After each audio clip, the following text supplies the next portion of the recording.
talk about my top 100 SFF books and series of all time, 40 to 31.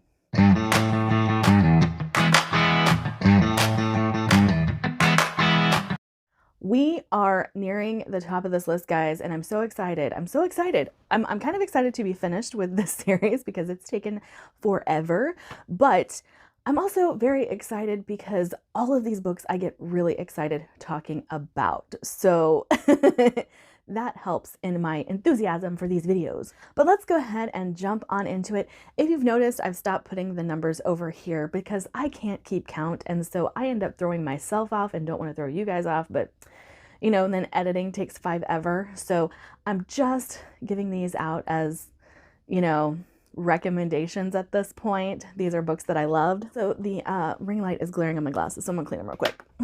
So small cursor to the start of this group of books because there are some book ones, not necessarily series that I have finished, but these were standout book ones if I'm just talking about book one here.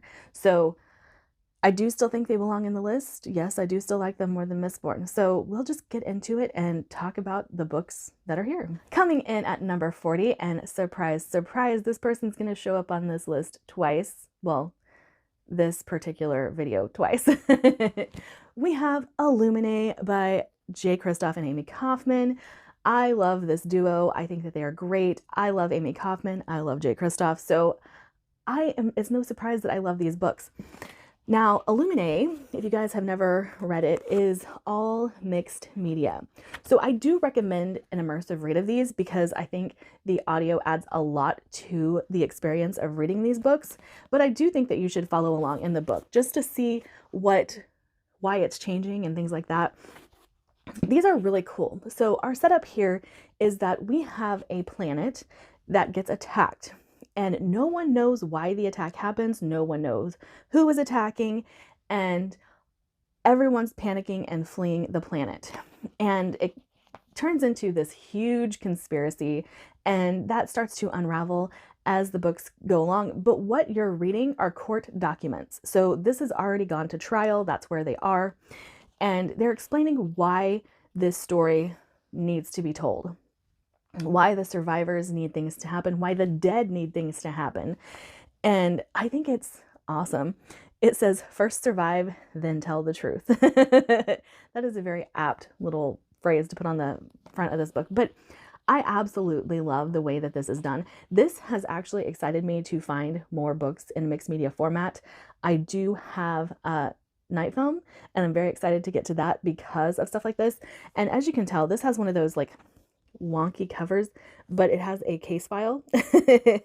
And then, you know, it just points to more things like how this book is written. But this is actually like praise, and the annotations and everything like that is really cool. Anyway, I love these books so much, and I would encourage anyone to pick them up. They are sci-fi, but excellent sci-fi. And I couldn't make a all-time favorites list without this series coming up because I am a huge fan of the series, of the books, of the movies. Harry Potter. This was instrumental in me loving fantasy, and so it has to be on this list. We don't need to talk about it. We don't need to discuss anything about it, but I have to add it to the list. Next, I have No Land for Heroes by Cal Black. Okay, everybody, you guys need to jump on this series. This series is so good. I love Millie. I plan to be reading the next book very soon. As soon as I can get some alone time to sit down and read, I'm going to be doing that with the follow-up book. So excited that the third book comes out this year. I love this story. And it did start, like, it has its foundation in a Dragon Age fan fiction. I don't know if you guys know that, but we have an elven woman who is suffering some PTSD. And there's a lot of things that happen to her in her past, but not all of it is clear at first. However, this starts out with a train robbery gone wrong, a dragon attack, all kinds of things to get the ball rolling. And I think it's so good. It is so good. Yes, this is Western fantasy, and I would encourage any of you guys to pick this up because I think this is one of the funnest books I've read in a long time. Millie is a great main character. There's a love interest in here who I love. And then, you know, all of the emotional stuff that Millie has to go through in this book. You've heard me talk about Millie all last year, and I'll probably continue to talk about Millie until more of you guys actually read this book and its follow-up. All right, you guys knew this was going to make the list, and you guys knew it would be pretty high up. That would be Six of Crows, the duology by Leigh Bardugo. I love Six of Crows. I love every character in this series. I think that they are so awesome. But we have Kaz Brecker, who is like this badass main character. He's young, but he's smart, and he can outwit just about anybody because of the things that have happened in his past. This delves into his past. This is a heist story. So if you like heist stories, this is going to get you. But the follow-up book is so emotional, and you get so invested in these characters. By the time this book finishes, the second book just gets you more wrapped up into the characters. I love all of the characters in this. Now, I'm not a huge fan of the Grishaverse as a whole, but Six of Crows is amazing, and I have watched the show. I do love what they have done with the Six of Crows cast in the show.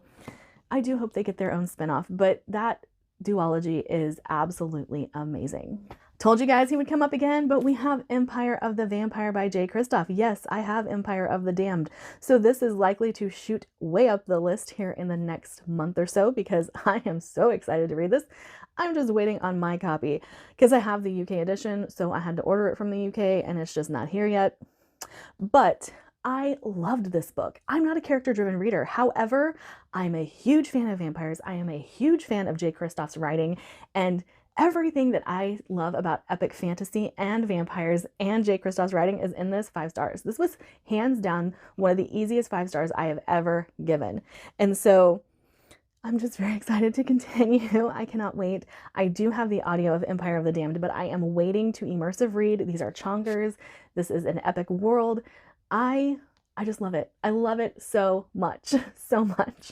One that took me by surprise, I was not expecting to like it because I really don't like derivative stories. I'm not a fan. Like, if you're just going to copy something else, what's the point in writing? That's kind of my thoughts.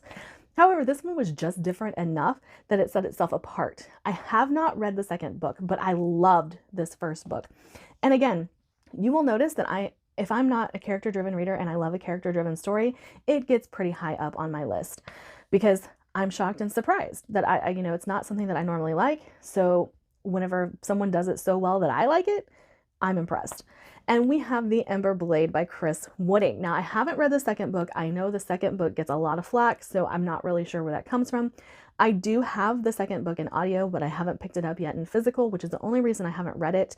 But when people compare things to Lord of the Rings, usually that puts me off. However, Lord of the Rings for the Modern Generation, an epic world full of history, depth, and adventure by Ed McDonald. So yeah, I totally picked this up on Ed McDonald's blurb on the front cover. But I was very, very impressed with this book, and I know a lot of people have been. So I am excited to continue with this series. I do think with the things I've heard about the second book, this might get lowered in my list a little bit in the future, but for now, I was highly impressed. I really liked the characters. I really liked the lore. I really liked the setting. I liked the nods to Lord of the Rings in here, even though some of them were blatantly ripped off. But I just really enjoyed this book. And I think I would have enjoyed Lord of the Rings had I sat down to read it younger, or if it was written in a style like this. I'm not a fan of Tolkien's writing. So yeah, really enjoyed it. I'm hoping that I love the second book. Okay, so I don't love this particular book. I have to preface that because it's the one I always show in videos, but I don't like this book. However, I kind of love this series, begrudgingly love this series because I don't like this first book. That would be Red Rising by Pierce Brown. Now, I'm one of those people who, I read this book and was like, I don't get the hype, guys. Like, what is wrong with you people? And everybody convinced me to go ahead and read the second one. And when I read the second one, I was like, okay, I get it now. I get it now. And then the third one was absolutely amazing. I have not continued to Iron Gold yet. That is a goal of mine for this year, to read the continuation of Red Rising.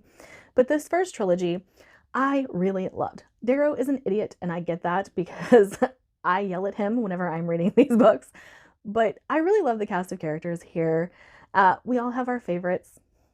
And I just think that these books are really, really good. And I know my friend Andrew is going to come after me because he hates Red Rising so much. I don't care. Anyway, yeah, I'm not a huge fan of the first book. This one I actually gave 2.5 stars, which I know I said no 2.5s, nothing below a 4-star will come up on this list. However, I gave 5 stars to the follow-up books. So that's where we stand with Red Rising. Next is a series that you've heard me talk about all year. That would be The Bridge Kingdom by Danielle L. Jensen. Now, these books are hard to find physically, so I do not own them. I could order them from Amazon if I wanted to, I know that, but they haven't been in any physical stores for me to purchase, and so I only own them on audio, but I love The Bridge Kingdom so much. I just finished the 3rd book in the series. I'm excited to get to the 4th, and all of these have come in at a 4 or 4.5. And I do think that this last one would have been a 5-star if, excuse me, I got the hiccups. If I would have been able to sit down and listen to it without interruption. I was interrupted a lot trying to read that book. So I do think it could have been a 5-star. Could have been a 5-star. I just love this series. If you are looking for a romantasy that has fantasy and romance in equal proportions, and that the fantasy story and the romance story holds up, like both of them are really good, this is it. This is the series you should be reading.